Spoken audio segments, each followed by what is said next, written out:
மீன லக்னம் போன பிறவியில நீங்க உங்க ஆரோக்கியத்துக்கு ரொம்ப முக்கியத்துவம் கொடுத்துருந்துருப்பீங்க. சின்ன சின்ன விஷயத்திலையும் கவனம் செலுத்தி எல்லாத்தையுமே பெர்ஃபெக்டா பண்ணணும் அப்படின்னு பண்ணியிருந்திருப்பீங்க.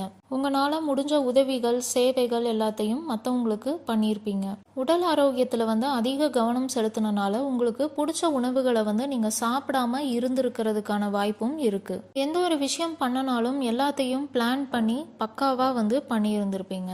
வாழ்க்கையில எந்த ஒரு பிரச்சனை வந்தாலும் அதை எதிர்த்து சமாளிச்சு இருந்திருப்பீங்க. வாழ்க்கையோட கடைசி கட்டத்தில் நீங்கள் நினச்சிருப்பீங்க, நம்ம ஃப்ரீயாகவே இல்லை, எல்லாத்துலேயும் கவனம் செலுத்தி எல்லாருக்காகவும் பண்ணுறதுலையே நம்ம வாழ்க்கை போயிருச்சு. எந்த ஒரு பிரச்சனையாக இருந்தாலும் அது எல்லாத்தையுமே நம்ம சமாளிச்சிருந்திருக்கோம். நமக்குன்னு நம்ம எதுவுமே பண்ணலை, நம்ம தனியாகவே இல்லை, மற்றவங்களுக்காகவே எல்லாமே பண்ணிட்டோம் அப்படின்னு நினச்சி வருத்தப்பட்டிருந்திருப்பீங்க. இந்த பிறவியில் நீங்கள் எந்த ஒரு விஷயத்து மேலேயும் அதிக அக்கறை செலுத்த மாட்டீங்க. எந்த ஒரு பிரச்சனையாக இருந்தாலுமே அந்த பிரச்சனையில் நம்ம எப்படி ஈடுபடாமல் விலக முடியும் அப்படின்னு தான் நீங்கள் யோசிப்பீங்க.